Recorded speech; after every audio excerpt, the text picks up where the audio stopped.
Why did you want to make this film? I wanted to make this film because it is a message about the importance of love over hate, but it's also told with the most extraordinary score probably ever written for an American musical by Leonard Bernstein, with incredible words by Stephen Sondheim, and tremendous choreography, which sort of changed the modern dance world, by Jerry Robbins, and a great book by Arthur Lawrence. We took all of those things. Tony Kushner, who adapted the original Broadway play upon which our West Side Story is based, and he took all this and we made it as relevant to these times in a language that the people of today can understand, with characters very, very complicated, because we are complicated as people. And it was very, very important that all of this became, even though the film was still set in 1957, it needed to speak to the young people today who go to the movies. What was your biggest challenge or challenges in making the film? Well, my biggest challenge was in making the film was to make each musical number look different, where each musical number was not going to be shot from the theater looking up on stage where the camera is in a fixed position and everyone is dancing and singing in front of the lens. The camera, for me, it needed to insinuate itself inside those numbers. So the camera became in itself a dancer. That's how I kind of looked at my role in this film. I can't dance to save my life, but I know how to make a camera dance. And it was really an incredibly challenging experience to be able to work with Justin Peck, the great choreographer, as a partnership and teamwork to be able to get the camera to be part of those numbers and yet make each musical number different according to the mood of the story, because the story has different colors and the moods of West Side Story change. And there are musical numbers that are completely jubilant and get you dancing in the aisles, and there's other numbers that will kind of tear your heart out. And the camera and the tonality of the lighting had to all be in character with each of these different songs. What makes this film relevant for today's audiences?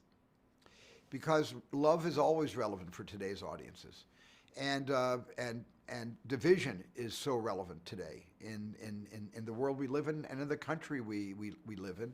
The ideological differences between people is as wide as it was before the Civil War in the 19th century, and it just felt that there's a message in West Side Story that is not going to fall on deaf ears.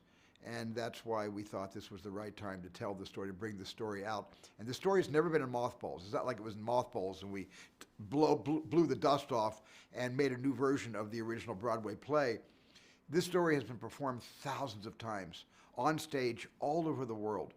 And that gave us permission to be a little more daring and a little more relevant, and being able to find a new way of telling a classic story.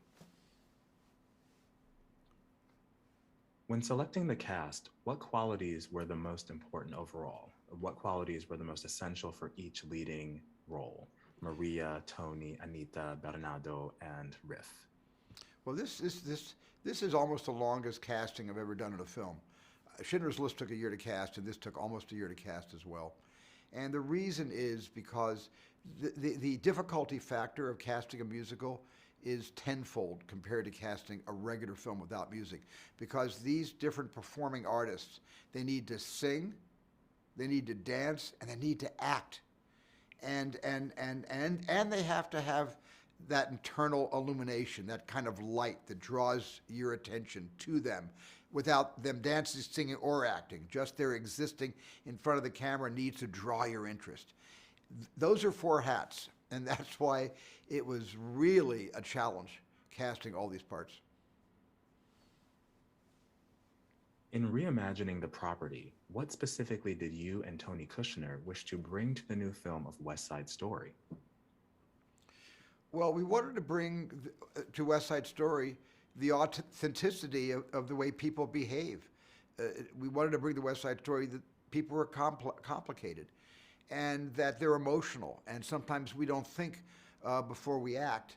And these are all the things that are important to us. Important to me as a dad, having raised 7 children with 5 grandchildren, a 6th one on the way. Um, I wanted this to be able to be seen by my kids someday, my grandkids someday, to be able to look at this story and say there was a message in this beyond the entertainment, beyond all the music and all the happiness and all the tragedy, but there was a message in this film that I can show my kids someday, and it will mean something. It'll land somewhere on hearing ears. How was the experience of making this film, your first musical, compared to your previous films? Was there anything about the experience that surprised you or was different than you expected it to be? This is one of the most complicated productions of my career. Um, um, Unlike Jaws, where the shark didn't work, which and the ocean never cooperated, which made it physically challenging. Uh, this was just a genre that I had never done before. I didn't realize all the work that goes into 4.5 months of just rehearsal, dance rehearsals, staging rehearsals. I had so much preparation. I've never been more prepared to direct a movie in my entire career because of all the months it took to prepare the dancers, to prepare the actors, to have rehearsals, to be able to build these extraordinary sets, to be able to figure out how to mount this production where we could only shoot on weekends because they had to close entire streets in New York City and only Saturdays and Sundays were given to us to shoot some of these sequences. So this was presented one original novel challenge after the other, not just to myself, but to Christy McCosco, the producer, to Daniel Lupi and Adam Sumner, the executive producers, Adam Sumner. This was something new for all of us. And we had a learning curve, a very steep learning curve, and we all had to ride that learning curve together as a team, and I think we did it. Now that you've made West Side Story, are there any other musicals you'd like to take a shot at, either previously filmed or not? No, being able to achieve I guess, my loftiest dream, which is to someday make my version of West Side Story. That pretty much does it for me. I'm not looking to get back into the genre of the musical again. Something might come along, something original. You never know, so I'm never going to say it's not going to happen. But I don't have my sights set on any other musical beyond West Side Story. This was plenty for now, and maybe forever.